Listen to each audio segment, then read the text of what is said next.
You are listening to The Fatboy Show on your number one station, RX Radio, and we wake up this morning still having to face the fact that our economy is under serious peril right now. I mean, already, as far as trade goes and exports go, we haven't always been doing so well. We try with our coffee here and there and whatever else it is that we export, tourism, I don't know. But, I've always felt like Uganda were constantly teetering on the brink of disaster, that any small mishap can tip the scale over to a very dark and unknown, dangerous place. And we certainly don't want to go there. And so that is why we typically should not want to rock the boat in any way. But something happened early in this year where we did certainly more than rock the boat. The boat capsized. We passed a highly controversial anti-homosexuality bill in our parliament, which was then assented to by the president. It became the law of the land. And in response, many international partners, our developmental partners, which essentially means the people give us money, sent threats about how, while this is a disappointing development, that they're not sure how this is going to affect the relationship. They made veiled threats about how things might become harder for us. We thought they were bluffing. Except they were not. The World Bank came out to announce that they will be halting all new loans to Uganda over our controversial anti-LGBT law. The Washington, D.C. based money lending institution said that it would pause project financing pending a review of measures that it introduced to protect sexual and gender minorities from discrimination and exclusion in its projects. Here to discuss with me the implications of this, I'm joined by economist and friend of the show, Mr. Wotsomu Wanda. Hello, how are you? Fine, James. And as usual, pleasure to have you here with us. I'm so glad to be here again. So, should we be scared that the World Bank has announced the halting of all new loans? And what does this mean? To what extent are we dependent on these loans from the World Bank? And if they are going to be seizing the new ones, how does this affect our budget and our development? Yeah, James, I'm so glad to be here today. As you've indicated, we have a big problem on our hands. Mm-hmm. When you deal with the World Bank and you're an economy like ours, the impact to what we are, what we've become, and the structure of almost everything that constitutes our economy is overwhelming. Okay, so are you able to tell us the extent to which we're dependent upon such loans for example, meeting our budget requirements? I know that I've seen numbers like 60% being thrown around. About 60% is aid, donor funds in as far as our budget goes. Is that true, number one? And number two, to what extent of that would be from the World Bank? I think when you start talking of the budgetary support and areas of that nature, I think that's the least of World Bank's impact on what our economy has become. Is that so? It's the least. Okay, so what do we borrow the money for then, if not budget support? This is such an interesting topic, but at the same time, it's one that we need a little bit of patience to get a little bit of the background. All right. Because when you appreciate what the Bretton Woods institutions are, and then you appreciate how we come and slot in, then we will kind of appreciate where we stand with this particular decision. You're making it sound scary. It actually is. Is it? It's surprisingly not good. Okay, so tell us. Let's go to the beginning. We know that the World Bank was created somewhere after the Second World War. Exactly. To assist countries devastated by the world wars and so forth. That's very true. Okay. And so when the World Bank was set up, it was initially the structure that was set up was the IBRD. IBRD is the one that focused on redeveloping European economies after the Second World War. And the IBRD focused especially because they're higher, implementing what we had then as the Marshall Plan. Mm-hmm. With the success of that, the World Bank then starts instituting other sectional institutions that it adds on to what it has become today. Because today, it's a 5 institutional framework. The World Bank alone.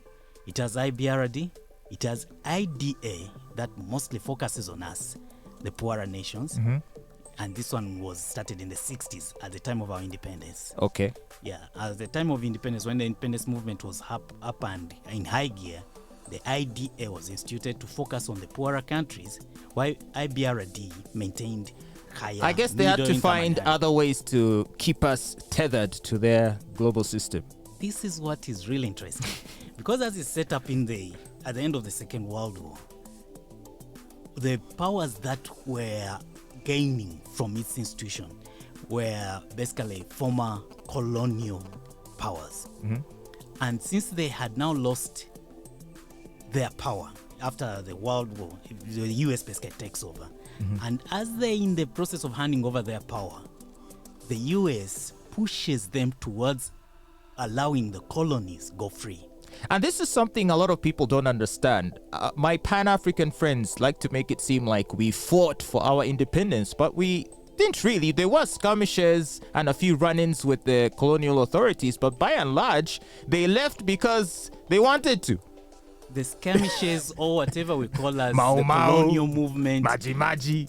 these are all coming at the foottail of a push by the US to take over. There's World. that. Obviously, they were impoverished by the devastation of the World War. Exactly. They were overstretched. They didn't have resources because people don't appreciate that managing a colony is expensive. Yes. And so, in fact, you've captured some item there.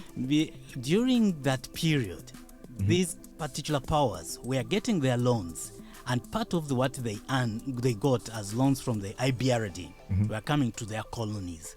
Okay. To sustain them to a certain extent. Right. Now, as we start going towards independence, especially in the 50s, and the US is pushing basically these former colonial powers to release the colonies. In fact, at that time, it's when Vice President then, Nixon, travels across Africa and comes to Uganda as well. And the idea was to encourage us, of course, the word to use here is encourage, to become members of these new institutions as we are released from our colonial powers, masters. So they essentially inherited the colonies. There you go. And so basically, we were shifting from the colonial masters to the US through the Bretton Woods institutions. Okay, so And then IDA is set up. right. So now we are newly independent African states. Exactly. And IDA goes towards funding the process of poorer nations, infrastructure funding, now roads and education and agriculture and things of that nature. And as it does that, the World Bank has another institution that again is part of the group. This is IFC. IFC is basically the private lender of the World Bank. Whenever we are going into large-scale funding for the private sector, this is the institution that comes on board. IFC. IFC. It mobilizes funds. It will always put up its own funds, then mobilizes. A country also often has to put something on board, and then it will mobilize from the general markets, especially in the EU. Mostly dollar in this case. I can see the. This is where it can get tricky because I heard you say private lender, and Private lender. it sounds to me that in that capacity they would be susceptible to forces outside of the institutional control of the World Bank. They'd be subjected to some of the pressures of the stock market They get their funds in similar and in the same- securities. Exactly. And in most cases, these are securities and funds of that nature. And now we are seeing that a lot of that is being influenced heavily by something we've talked about before on this program. Now you see how all Is that these it? things exactly. It ties together. It ties together totally. ESG, DEI. ESG is a powerful element in some of the things that are going on today. And during that same period, IFC, I think the first loan from IFC that comes to Uganda was to Museveni to advance for the textile industry. Is it Malco? That was the first loan. It was in 1965 or thereabouts. So this institution is also on board. doing the private sector, and there are quite a number. In fact, our Bujagari is partly financed by IFC. Okay. Or if we go through the list, Renzori Towers, rebuilding and otherwise, All right. IFC. If you go Umeme, in a lot of its syndicated funding, IFC comes on board, mobilizes Stanbic and the others to come and fund it. That was like $70 million. IFC is on board. Okay, so if I understand this correctly, they don't sort of provide budget support in the way, let's say, a US aid might or European Union might. That's the IDA part. The IDA does that. IDA does that. Does that. And in fact, when you go through the government borrowings that it has gotten from IDA, you'll see a lot in education. You'll see a lot in some bit of agriculture. You'll see a great deal. Because there was health budget, health okay. is both private and government. That's what is interesting. Nakasero Hospital, IFC. But on this particular government health centers that come up and everything, education, buildings that come up, schools and everything, that's IDA. So when you start realizing the level to which the World Bank is basically integrated into our system, both public and private, it's one of the most fundamental funders of almost any large-scale projects that the country embarks on.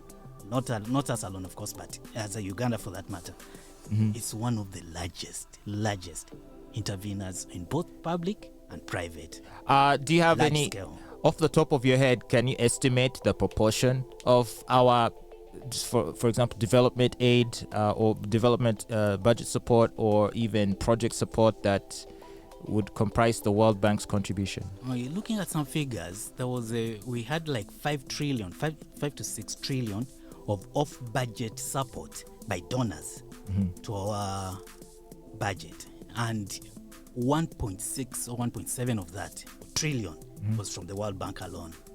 Of course, you'll have others like Islamic Bank, you'll have others like European Development Bank, African Development Bank, and that also slot in. But over 30% of that off budget was a World Bank. The issue about World Bank is that it brings in this particular funding, but its contribution is not just to the funding alone. It mobilizes the rest to bring on their other funds. So when the World Bank is engaged and invested in a project, it then convinces the rest to the appreciate other and join. International money lending institutions. Multilateral Is it, do they compel, or is it by virtue of association, where if, for example, people can see, oh, by the way, World Bank is backing you on this project, so maybe I'll also come on board. Is it through influence or is it through compulsion? It's both influence and it's also technical. Okay. That's one area that we will have to touch on as well. All right. The technical bit. So I think when the World Bank is onto a project and it's participating, the rest have confidence that the due diligence will be handled or has been handled. Exactly. And it's appreciated. So they say, well, if World Bank is getting engaged, it means what documentations do you have? I think it can present a number of documents on everyone else then gets to appreciate the structuring and the buy-in then is clearer, all right, easier. In fact, if the World Bank abandons you, there is a high likelihood everyone else does the same. So there's a domino effect. There's always a domino effect. So how is it then, because the picture you're painting is quite a scary one, how is it then that our politicians, in the face of this announcement from the World Bank, how is it then they can be so, they're putting on a brave face, acting like we have nothing to worry about? This is what is kind of surprising to me, and it's a combination of factors. We are entering that particular stage where its influence is so overwhelming that I think to a certain extent you start getting this feeling of being presided over by some kind of Sherlock. Is it just, are we just reflexively protesting? It's become too much. Something to that effect. I think there's a jingoism that has entered into the... Like rebellion. There's a rebellion going on. How you tell your father, enough of this. I mean, you're everywhere. And we are dependent too much. Could we please get to a level where we could stand on our own? Should we explore that possibility? All right. But that being explored does not eliminate the fact that we almost have no capacity to walk away. Okay. Because right now, all it has done is Right. just give a warning that we are not going to consider The new- any more projects for this particular coming period unless you do something about it. In other words, it's a negotiating move. All right, so I haven't read the finer print. Really, I've just seen the public statements that they put out on Twitter, and I'm sure the fine print contains the details. And I haven't had a look at it yet. I don't know if you have, or if you can just shed any light on the specifics of what they are saying, what they're intending to do, and what are the conditions they're giving us for them to reconsider. I think, and this is where you kind of wonder how we are driving ourselves into this, because ultimately what is being focused on right now is that particular AHA bill, the anti-homosexual bill. But we have to be careful that they have been kind of disgruntled over tiny particular drives related to ESG. I think we've not internalized exactly what ESG entails and what it means, especially for us as a country, even as we go towards trying to implement some of the things. Well, I guess it is only, and it is so funny. I can remember it was a year ago where the word ESG was starting to bubble up, but only in certain conspiracy theory circles. And so even me at first, I was dismissive, because the people that are mostly reactionary to what you can call extreme progressive political influence are typically right-wing people, right? Yes. And they can tend to sometimes take their speculations to extreme bizarre levels. So at first I just thought it was one of those things. Exactly. QAnon, whatever it is they say. But more and more, I start hearing Blackrock. I start hearing Vanguard. I start hearing, there's a third one, I can't remember. So, and then now we are seeing that their tentacles extend outside of even just the stock market, Yes. or in bonds or in securities. Yes. But also now in international money lending financial institutions. This is nefarious. I mean, they are truly turning out to be the bogeyman that everyone has feared. Yes, and to me, on this issue, there you get to a point where you start kind of getting your eyes open, and it's kind of shocking to a certain extent. But we need to at least appreciate the World Bank. Okay. Yeah. In its extent. Okay. And its impact, especially. Well, its impact has been discussed through various ways. Obviously, everyone has heard of the Confessions of the Economic Hitman, Yes. where essentially he was one of the people to paint a clearer picture of how a lot of aid is tied to politics, to military, the geopolitical stuff, and also it's also a way of, I don't want to say money laundering, but really siphoning money back to to the bigger players in the developed countries. So people are, I think, familiar with the notion that their loans are typically conditional. But this is the first time we're seeing an overt social condition being attached to money lending facilities. Previously, we've heard of political, freedom, maybe journalists here and there, maybe some environment. But now this is an extremely sensitive social issue that they are wading into. And I could not have seen this coming. That's very true. But on a technical structuring, there's something very interesting that we need to appreciate as well. After the 60s, through the 70s, the most significant World Bank head takes over.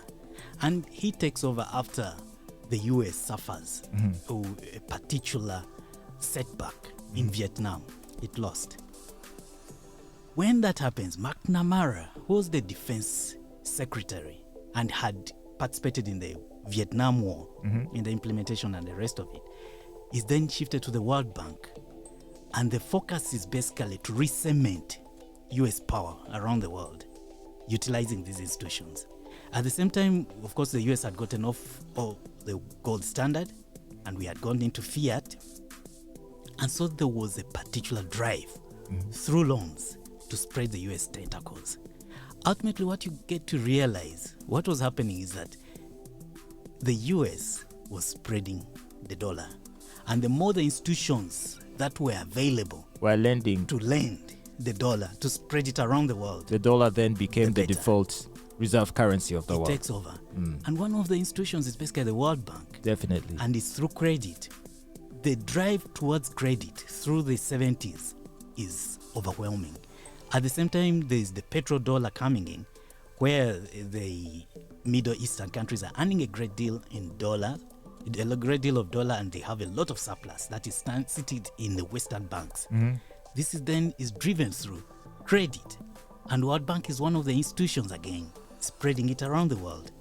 And to a high extent, this goes on until the late 70s. McNamara, I think, lives in 81. But what happens is that at around the same period, the US finally, after spreading all this credit, does something that shifts the world economy. And if you step back, you realize it's what births structure adjustment programs. Basically, what happens is that too much credit, inflation, US raises interest rates. When interest rates go high, whoever is holding that credit that has spread and is overwhelming around the world suffers a great deal. Almost all economies around the world go into restriction. They are basically almost captured and kind of can't function. And the only rescue, the first one to collapse, was Mexico. It had to get greater credit in order to to be rescued. And rescues follow rescues after rescues with higher interest rates. So it's a vicious cycle of debt from which you can never emerge. And That's they where are I've just entered. keeping you trapped under their control. You just said it. And this happens, and there's that drive towards even higher credit as the interest rates drop. This through the 80s and 90s, when again we go through a particular restriction, but this time the poorer countries are given a chance to reconstitute themselves and go back to zero. HIPC, remember, highly indebted poor countries. Okay. We had our credit written So off. so it seems like they'd done their homework and things were working like clockwork. So why the need to start shoving social incentives and sort of social pressures on social issues in the countries that they are doing business with? Why? Where did that come from? Or is that this thing called ESG finally finding its way Yes, through into the system. through the system, The into system the that has been set up, and the proliferation because of multilaterals. maybe the ICF that you were talking about sort of became the window through which ESG could infiltrate World Bank decision making, do you think? Yes, but you notice that this is not only through the private, now it's public entities as well. It seems you cannot design policy outside these particular structures. You Okay. cannot go independent and have independent ways of approach, especially to social spaces. But the social spaces are coming late into the game. What really had to through Because- the 90s, especially now here I'm localizing it to us. Okay. When we went through the structure adjustment programs, the World Bank gets to basically capture our treasury and restructures everything from the ground up. Yeah, we had to sell everything, privatize. That was the World Bank. Privatization, because through the process of privatization, we instituted an institution called the Privatization Unit. This was purely run by the World Bank. In fact, all I of remember, the staffing yes. was all World Bank. Yes. And after it had done its job, it's when it's refocused within the ministry. And it's the first institution that brings about the idea of authorities and differentiation in pay. With it, then the idea creeps through the rest of the bureaucracy. Then we have authorities across the board. And authorities now being instituted here are instituted across all poor countries. Africa has authorities across the board, and they all come in around the same period, all coming after structure adjustment program. And that's the technical bit of World Bank embedding itself in all these countries and capturing us from the ground up. it's almost impossible to appreciate whether they are individuals who would have independent thoughts about economic policy, either in the Treasury or the Central Bank, who have not gone through the World Bank, who will have independent thoughts against what the World Bank will basically entail. Well, as it applies to the stance they've taken against the anti-homosexuality bill here, and this is where a lot of people are surprised. People are wondering how it is that it is now that they're taking an interest in this. And, as you explained to us how essentially there was a form of institutional capture with all these forces just inserting themselves and taking control of the technocracies that run the financial institutions and Across the the financial ministries across the world, and in all the countries that they were exerting control. I feel like someone and this is where the ESG thing comes in. I feel like ESG found essentially, I don't want to, would it be too conspiratorial to say there's a bit of subversion going on, in which, because they are so proximal to the functioning of these institutions, they're able to place themselves in positions where they can now start to push certain agendas. And because the World Bank is already well situated to exert that kind of control, it is simply a matter of taking control of the World Bank or have enough influence over it that then you can start to twist their arm to begin implementing policies that you advocate. Because, people have been talking about the values of the World Bank. And I think that is it was part of their statement. This is against the values. Yes. Since when does World Bank have values? Should have values. That's exactly. Where did these values come from? And that's what I'm saying. I think there has to have been an internal transformation which pushed it towards being more value oriented or at least making strong consideration for value, the value aspects of things, as opposed to the purely developmental and financial. And this is where I think some of the nefarious parties had a role to play. That's the interesting bit about it. I think they find structures in place, and now, since within their social standing and social interactions, they have particular worldviews, they now start embedding these in everything that since they can utilize this particular channel. I feel like this subversion has happened across the board. Hollywood, academia. Yes. And many preeminent scientists are complaining about this, where academia has been captured. Right now, the big debate is transgenderism, right? Yeah. Whereas, 5-10 years ago, gender dysphoria, which is a condition in which someone of a particular sex believed that they were born into a different body, would have been treated as a mental illness. Okay? That's true. And this is how people were being diagnosed. And that's another thing. You would have to have been thoroughly clinically diagnosed with it before you could be declared to be dysphoric, and then you could discuss what you want to do about it, whether it be therapy or whatnot. But now someone need only wake up and say, I feel like a woman, and that's it. It can't be questioned, it can't be debated. And the academics, who should be the ones at the forefront of clarifying on that issue, either all keep quiet or they are towing the line. Yeah, and what makes it even worse is where there is almost no age limit anymore in where this should apply. Right. So even kids can claim to be of the opposite sex, and that seems to apply. And so I don't know of any parent who would allow, but you may be forced to. And yet, if you look at academia and how they are participating in the conversation, mostly they have surrendered to the notion that, yes, if a child can do it if they so wish. Yeah, there are very few academics who will publicly pronounce themselves they always stand alone on this matter.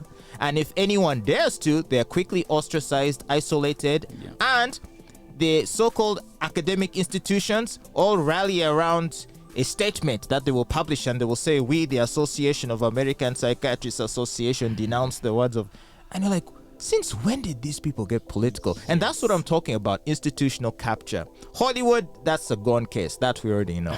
At academia and all these places. And so, to me, it comes as no surprise that eventually the World Bank also had to fall. Yeah, I think that's where I hope I'm not stretching it. No, I appreciate the nuances that go into looking at it in that sense. And so, at the same time, you realize we, as the ultimately, I don't want to use the because term victim, the technocrats that run these institutions, are they not coming from the universities that are producing a lot of these, exactly, for lack of better word, woke yes, that's very people. true. And their culturing and whatever within the universities is basically similar. And the kind of recruitments within these institutions, especially coming to World Bank and the rest of them, is often always uniform. They're all going within the it's social sciences, it's a club. and yes, so you can appreciate where you find them with a particular way of thinking. But I think the real issue is realizing the extent to which they have the capacity to push us towards particular corners. Okay. The kind of capacity that you wouldn't have known or expected is basically overwhelming. I think that's the real revelation in all this. That I think is what we're currently coming to terms with. And maybe we can take a break right now, and when we come back, we can explore the question of what Uganda can do now in the face of this new struggle that seems to be going on. Now that the World Bank has decided it's going to exercise its muscle to impose social values to their client countries, how do these client countries, how does Uganda respond? And why was Uganda the first? It's not as though our anti-gay legislation is the worst in the world. There are many other places where the laws are harsher. In the Arab world, typically it's immediate execution. But why was Uganda singled out? And in response, what can Uganda do? So we'll be back with that when we continue our conversation with Mr. Wotsomu Wanda, economist and friend of the show, The Fatboy Show. Keep it right here to your number one station, RX Radio.